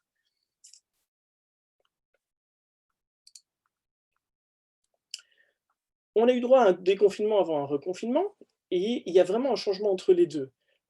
Entre les deux périodes de confinement, on a eu ce besoin de remotiver les gens à sortir, même si effectivement, les sorties culturelles avaient une autre saveur. On avait un autre rituel de préparation et de décision, mais on voulait aussi montrer que la culture était importante et que les gens se pressaient pour la réouverture. Aujourd'hui, même si certains lieux culturels ont le droit et l'autorisation de s'ouvrir, il y en a qui ont fait le choix de ne pas réouvrir pour attendre 2021. On a vu aussi beaucoup moins de challenges en ligne. On n'a pas forcément relancé qu'une quarantaine, par exemple. Mais on a eu plus de propositions in situ, des choses sur place, comme par exemple de la déambulation en rue, où des artistes, des performances, soit artistiques d'art vivant ou même des expositions, se sont installés dans des vitrines vides de magasins. On a eu aussi, avec le confinement, l'avènement de la livraison en ligne. On a vu la poste a été débordée, mais c'est vrai que cette livraison a donné des idées pour la culture à domicile, notamment avec Pizzart qui a eu lieu dans le Hainaut, Mars en balade qui est venu aller interagir avec les gens près de chez eux. On a eu des spectacles qui se sont organisés au pied des immeubles. On a eu des ateliers de certains centres culturels qui se sont faits au pas de la porte avec les enfants. Donc on voit qu'il y a un retour à quelque chose de proximité, une consommation de proximité et d'une communication qui fait le lien entre voisins finalement.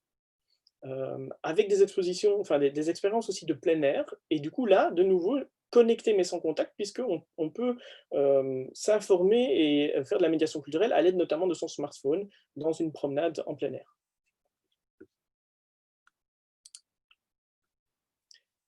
Alors finalement, quel est l'avenir pour l'événement numérique, puisqu'on a vu que lors du premier confinement, ça a vraiment explosé, le streaming et l'événement live.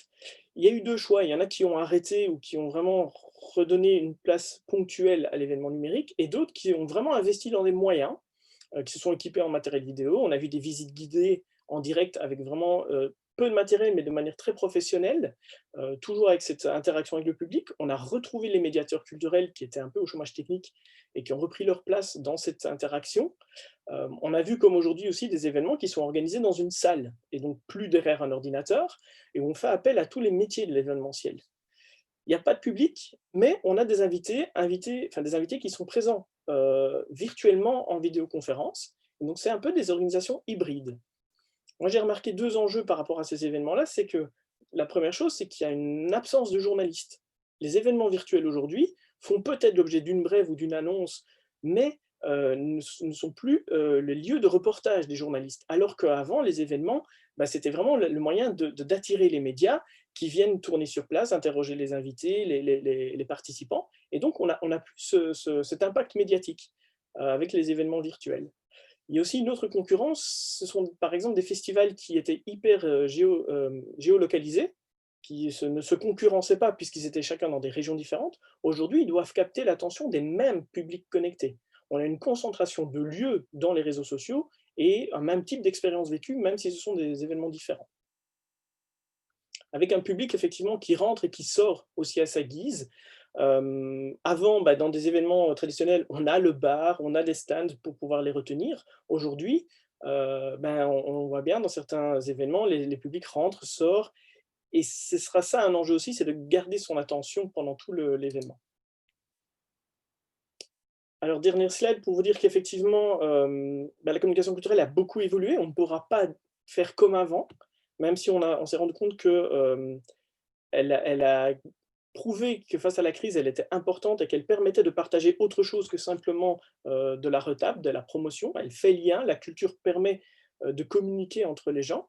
Certes, au niveau des organisateurs, on a dû faire le deuil de certains projets et on a dû mettre en place ce qu'on appelle une stratégie du survivant, c'est-à-dire penser à faire aujourd'hui des réserves de production, de réalisation, de ressources qui vont nous permettre, si on est de nouveau confiné, de tenir plusieurs mois par des communications, distillation de certaines productions ressources. Et donc ça, c'est important au niveau de la stratégie de communication, c'est de se dire, OK, quel est le temps, quels sont les moyens que je vais mettre derrière cette interaction? Est-ce que je vais retourner dans un face-à-face alors que le public a acquis lui-même des nouvelles pratiques culturelles et numériques? Et en même temps, quels sont les moyens que moi je peux mettre à disposition pour me nourrir de tous ces contenus, en parlant pas seulement de les prochaines expos, mais aussi des coulisses du musée, en faisant de la médiation à travers les réseaux sociaux? Alors, j'ai utilisé cette image parce qu'effectivement, certains ont choisi d'hiberner et je pense que c'est une bonne choix aussi, stratégique. Ce confinement, cette pandémie nous a forcés à nous arrêter et souvent, on n'a pas le temps de penser à la stratégie de communication. Donc prendre le temps, de ce confinement finalement pour repenser son identité et sa communication, c'était aussi un choix intéressant. Et on va forcément se remettre en question sur nos pratiques, habituelles de transmission de l'information, que ce soit, est-ce qu'on va encore distribuer des flyers main à main alors que les gens ont appris des gestes protecteurs? Comment est-ce qu'on va rassurer le public à venir au prochain festival qu'on peut organiser, in situ? Est-ce que finalement la réservation en ligne, elle est accessible à tout le monde? Ce sont des choses qu'il faut penser aujourd'hui pour demain et qu'il faut préparer le demain, et préparer le terrain en fait pour la rentrée. Et donc du coup, moi tout ce que je peux déjà vous souhaiter, c'est une excellente année 2021 et je suis disponible pour vos questions. Merci Jérôme. Comme il est déjà 11h15, je propose que vous pouvez laisser vos questions dans le formulaire. Dus als je vragen hebt, stel ze gerust, maar zet ze op het formulier dat je achterlaat na deze tweede dag van de Visit Brussels Days. Un grand merci à Jérôme Ramaker. De digitalisering van de evenementen, daar is het heel vaak over gegaan de jongste maanden en van de congressen in bijzonder, want die heeft zich in snel tempo voortgezet de afgelopen maanden. Wordt dit nu echt het nieuwe normaal of keren we terug naar het oude normaal? Back to the future or not? Aan het woord is de CEO van ESTRO, de European Society for Radiotherapy and Oncology, en co-directeur van de Executive Master for International Association Management aan de Solvay Business School, Alessandro Cortese. Yes, good morning. Thank you very much for the introduction and for the invitation to take part to this wonderful event. The topic today is of course a bit broad, but what we've seen also in the sector of congresses and larger scientific events in the last months is something completely new, and it takes some time to have an overview and the time to analyze what's happening and trying to make sense of all we are observing and project some trends for the future that can help us strategize and think for the future. So I'm going to do this sign a few times today. It is not a neurological disease. I can make everybody feel safe about my health. It's the agreed sign for moving the slides, and therefore, voila, when you see that, you know what's happening. So in the last times, we've seen basically two camps. When it comes to congresses and the mice industry at large, we've seen the super optimist people and the super pessimistic people. The optimistic people, they've been focusing on the opportunities, and they've looked at what's happening to adapt to the challenges that are going on. While the others, well, you see, they're basically in resistance mode, and they're trying to hold their breath until things are then on the past, so we can resume activities as before. Yes, at the same time, what happens is that as a short-term fix, a lot of activities has been shifted to digital congresses, digital events. And so the optimistic people think that this is not a trend and this is not a short-term fix, but this is basically a DNA change in the industry. While the others basically are just here waiting for things to go back as soon as possible to the previous situation. And then finally, the idea from the optimistic point of view is that the mice industry has been going through different crises, so it will be resilient, it will come through this crisis like it did other times. And the others are basically speaking of waves. So first wave, we've been hit, second wave is gonna kill if we don't do something to change and to survive.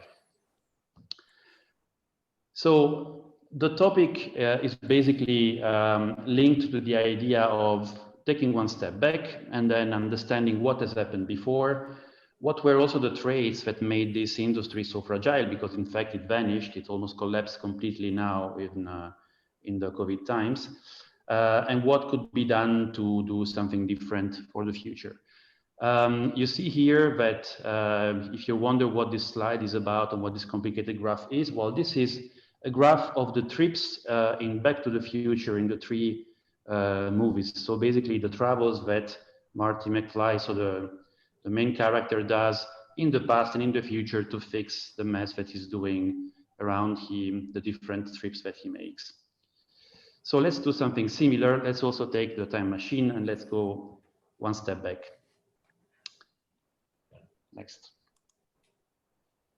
Now, two things have been the base for the mice industry and congresses to flourish in the past.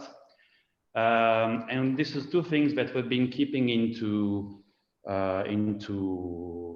account as something rented, but in fact, maybe they were not such. The first is that the mice industry is a globalized industry. So it's an industry where meetings, large congresses travel around the world, around regions, around cities. And it's also an industry where the attendees and the sponsors, the exhibitors and so on, they also come from all over the world into events to showcase their products, to share their content and so on. We are in what has been called in social sciences the second global economy, so the second globalization. What is important to know is that, like the first one, that was the first industrialization that you see there in the first part of the slide, also this one has already reached a plateau almost more than 10 years ago, and that it starts decreasing. And this is the second side of things. This strange map basically shows the amount of urbanization in the world. So where is the most people living in, and how concentrated people are in terms of cities, so urbanization at large. And urbanization means economical deployment, social economical development, and so on. Some people speak about a world that we know today done by roughly 200 countries, evolving by 2035 into a world made by 800 cities. Which is meaning that the economy is centered on cities and the distribution is centered on cities and so on. Now, the mice industry also has been flourished around that, around the number of cities that have been wanting to attract larger events for the economical impact that they would have on the territory, on the labor, and in general, the spending and the touristic spending of events on those cities. What is important to notice in the combination of the two is also the fact that since 2012, the GDP, so the wealth produced by the right part of the slide, so the Eastern world, has been surpassing the GDP created by the Western part of the world, which is so the left part here. So it's interesting to consider because, of course, we are part of the Western world, and it's important to understand that there are trends that are bigger than what we do and what we serve on a daily basis. So the meetings industry really very much been growing around those two components. The issue is that COVID came and all this pandemic is also somehow a daughter of what? Of cities, so concentration of people in cities, and then the exchanges, the travel of people between cities and regions of the world. So somehow we are very exposed to the issues that have been triggering the global pandemic, and also that will be the base for restarting or somehow being in a position of looking forward for the congresses. So next. So what we have is insert a problem where we thought things were going fine. We avoided to look at the reality until something crashed on us. Next, please. Which is what Nassim Taleb calls a black swan, so an unexpected event. And the result is that the whole industry, next please, completely crashed.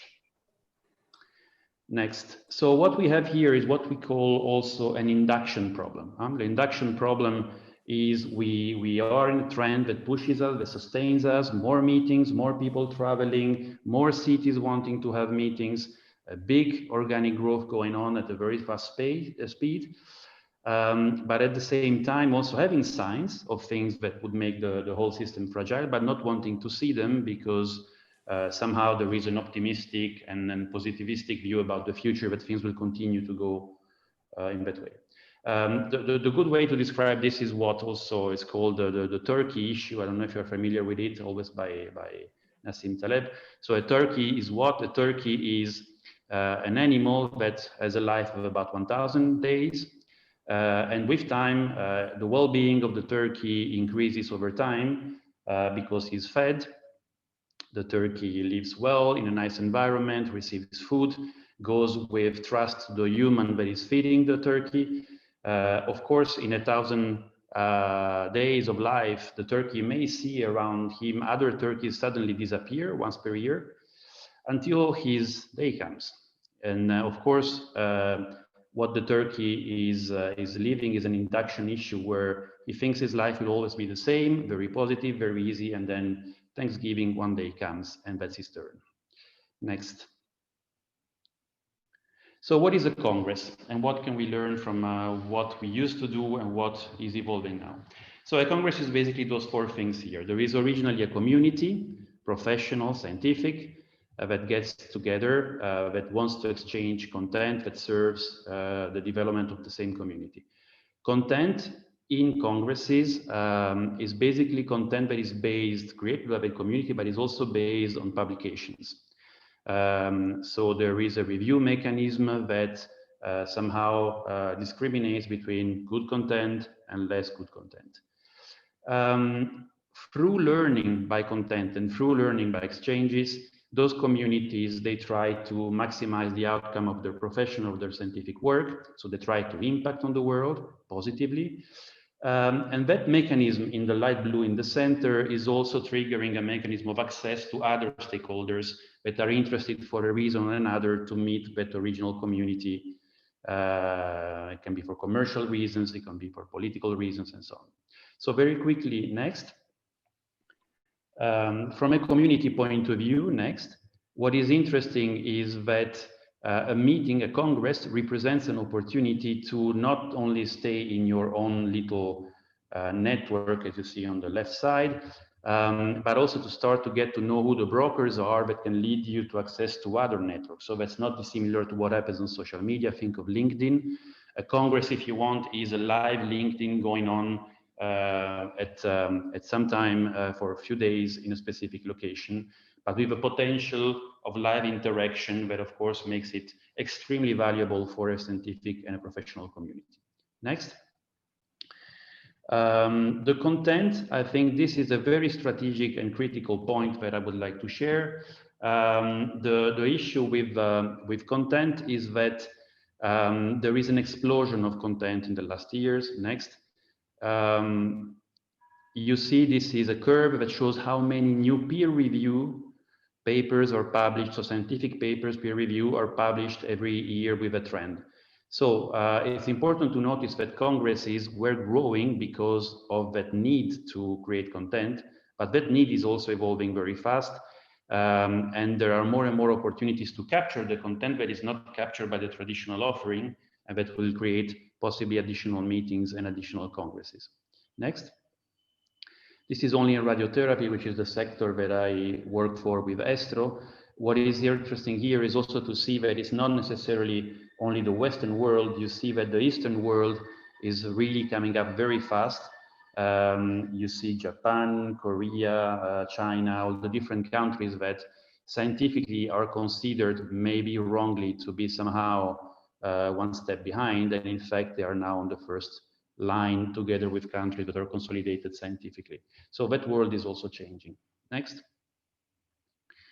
Empowerment. This one I can go very fast, but basically it's the idea of allowing the community to be impactful in the world. Next. There is a word now that is very inspirational, which is pro-sociability. I don't know if you heard about it, but somehow pro-sociability is what is, if you imagine a doctor is to give the doctors the tools to cure more people and save more lives. So a Congress community is basically allowing the possibility for the members, the customers of an event to be also more impactful in their daily professional life. And then next, stakeholders. That is also important. Next again. Because what happens is that somehow we see a trend towards a sort of marketing that is similar to what happened in the rock bands in the 60s. So somehow the audience of the rock band becomes the product, because it's the audience that somehow can be productized in terms of accessibility to other groups of stakeholders that want to access to that specific audience for commercial scientific reasons. So a good example would be in a medical congress, the exhibition and the sponsors that want to exhibit to promote their drugs or their machines, their equipment to a medical community. Next, please. Now, congresses pre-COVID looked like this, a very old thing with some gadgets on top. Nothing strategic, nothing deep. Next. What we have seen in the last months when we all moved to digital experiences is that the only value proposition that really got somewhere positively, it has been the content dissemination. So that has been successful digitally. The other elements have not. Especially the community management is still very far from being as satisfactory as people would like it to be. Next. So here there's a collection of possible findings that are not based on the real scientific work, but it's basically a collection of what has been experienced and seen by about 30, 35 organizations. You know, we have networks, associations, we share what we do. There have been surveys, there have been studies. Somehow, and here is an overview, but to give an idea, it is important to mention at least a few of those trends here. So first of all, it's important to notice that congresses for scientific societies are usually the main revenue source. And they are the main revenue source because they have an exhibition and they have sponsors, stakeholders that are investing heavily. They're a very eager partner to access the opportunities that are provided by accessing the original community of the conference. Now, so what happened is that the digital solutions that have been looked for now, they are all trying to provide a solution for the exhibitors as well. Different success, but it's there. Then there is a larger thread that has been to put a fee to digital attendees. And when you put a fee to a digital event, you see that somehow also the participation decreases in a region which is similar to the range of fee that you propose. So somehow there is consistency and there is elasticity between the fee and the response of the audience. Some have tried to do a free online event, and they've observed an explosion of attendees, 3 to 5 times what they would usually do. The question is, are those audiences ready to pay a traditional fee structure?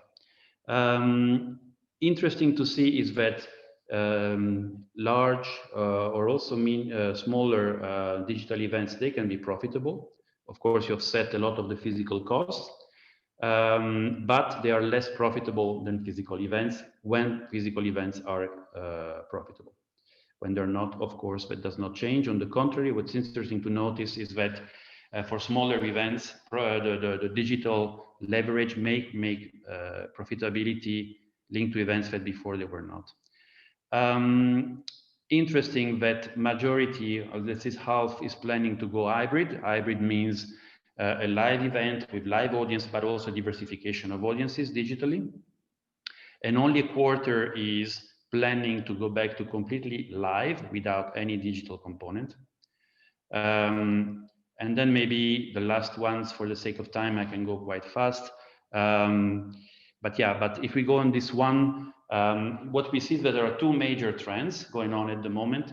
One is interesting, is all the ones who are resisting to the change in the digitalization and trying to basically translate digitally their normal event. So they put a similar structure in fees, they earn some money, they make some profit, but what they see as a consequence is that part of the community is not captured anymore and may go somewhere else, and therefore the need to diversify the offering with specific meetings, more dedicated, more niche meetings, but also to go back to the face-to-face perspective as a way to regain, maintain the community that has been dispersed. On the other side, some organizations went for the free option, so they created new value. They've seen a lot of new potential customers come along, but then the question now is how to productize that audience. Will they come to traditional model? Probably not. How can you make revenue, and how can you make a sustainable perspective out of audience that you did not capture before and that is not keen to go into the business model that you had before? Next. So in two words, again, for the sake of time, if you want, the triangle here represents all the type of meetings that were existing before. Size means size in terms of people, but also size in terms of money. And then the ability to digitalize is the other dimension. So plus, minus, 4 possible combinations. Next. What is important to notice in size is that it's not a continuum, but you have a lot of small meetings and only a few large meetings. And the large meetings are there because we have an exhibition that sustains the mechanism to attract people. So in medical congresses, a lot of participants are sponsored. But in general, the moment you have an exhibition, you also have more people coming as compared to a meeting that only has a scientific or a program per se. Next. Pre-COVID, the ones who digitalized, they were moving back to non-digitalization. Why? Because the exhibitors could not find their ROI, could not find sufficient drive in the digital audiences to promote their activities. So in essence, the organizers of events that were digitalizing before, they were somehow renouncing to stay digital, to maintain the revenue, to protect the revenue coming from sponsors. Next. Now we did not have the choice. So what happens is that the small events, they digitalize completely because they're more sustainable simply digitally than live. And the large events, they cannot afford digitalizing completely in the long run because again, the community will go away. But they're trying to resist and understand how to diversify digitalization. What is interesting is that there is a discontinuity now between the types of events where really discriminant for the industry support and the stakeholder support will make a total difference. Next. Next. Now, this new strange bubble is in fact the offering in terms of cities and destinations before. So you see that you had more cities that were able to attract smaller events and medium events than you had before. Sorry, so more cities than meetings as compared to before, but less cities able to attract the very large events than larger events themselves.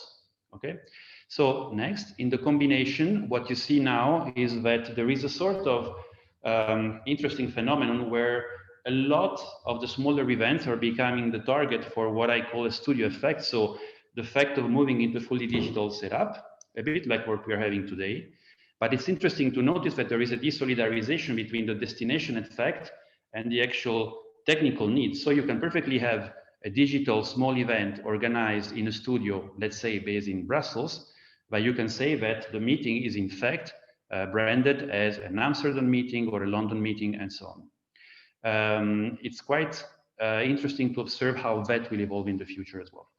Then next. This is my second last slide. So what can we try to push forward for the future? So first of all, in my opinion, there will be two different segments, smaller to medium events and larger events. They will function differently in the next years. There will be a deglobalization of the attendance, the live part at least, so people will not resume full traveling very fast. There will be first national, then bilateral relationships between countries. There will be regionalized meetings. Only the global big thing will come at the last stage. So what will happen is that the other audiences will need to be diversified. So we will probably see live meetings, and then we will have additional digital components that will not be a meeting per se, but will be a way to blend audiences through digitalization of larger events. You will see a big change in workforces, of course. So we're all learning to do jobs that we were not doing before. We are becoming sort of media companies as well as event organizers and congress organizers. Well, you will also see the need to come back to regular functioning of scientific networks. Right now, everything has been suspended with some exceptions. There has been this big push through vaccines to provide a solution for the COVID crisis, but that is not a sustainable way through. So again, networks will need to go back to function as they did before, and they function through scientific networks and therefore through congresses and events. But what is also interesting is all this desolidarization that is happening. We have contrasting, if I can say so, short-term needs at the moment.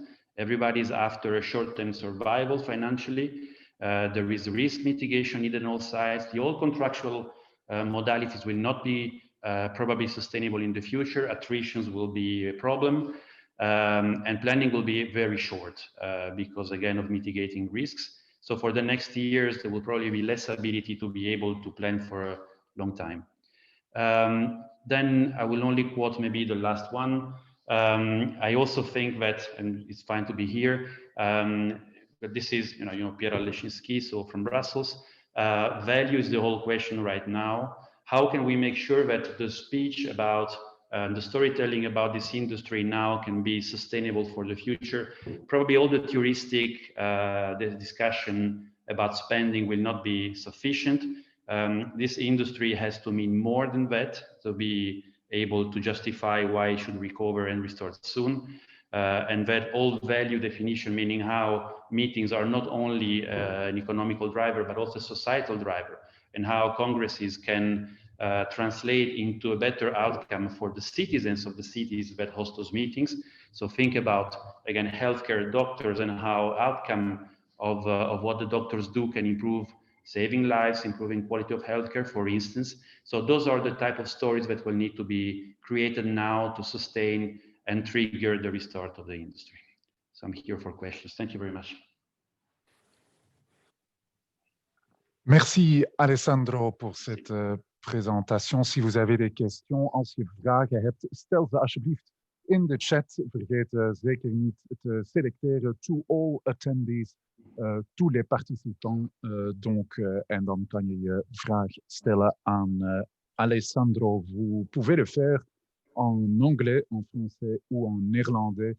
Alessandro a un très bon français d'ailleurs, donc là, il n'y aura pas de problème. Une première question ou plutôt un premier commentaire. La monétisation se fait déjà via l'achat d'accès en ligne à des liens culturels. Exemple, les cours de bar au sol de Petralia, les conférences en ligne, etc. Est-ce que vous voulez réagir à ce commentaire, Alessandro?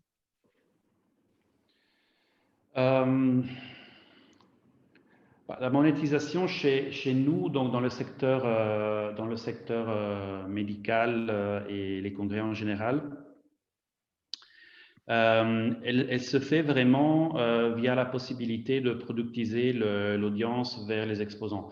Donc, je pense que la clé pour nous, ça sera d'étendre le cycle de vie du meeting avec des activités en pré et en post, peut-être en digital, peut-être de niche, qui vont permettre de justifier les investissements des exposants et des sponsors sur une durée plus longue.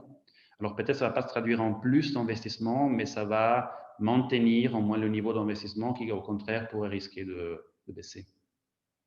D'accord. Y a-t-il d'autres questions? Zijn er nog vragen voor Alessandro? Je kan ze natuurlijk ook altijd kwijt op het formulier dat je vindt in de chat. Donc, vous pouvez toujours poser vos questions sur le formulaire qui se trouve que vous allez trouver dans le chat. Merci à Jérôme et merci à Alessandro pour vos présentations. Wij zien elkaar terug niet morgen helaas, maar wel overmorgen, want de volgende afspraken voor de Visit Brussels Days zijn donderdag en vrijdag. Donc, nos prochains rendez-vous sont jeudi matin et vendredi matin. Jeudi, nous allons parler des ressources, des informations. Qu'est-ce que Visit Brussels pourrait faire pour vous, pour promouvoir votre activité et tout ce que vous avez toujours voulu savoir sur le marketing d'influence and were afraid to ask. Dat is dus voor donderdag 10 uur. Tot dan à jeudi matin 10 heures. Ciao.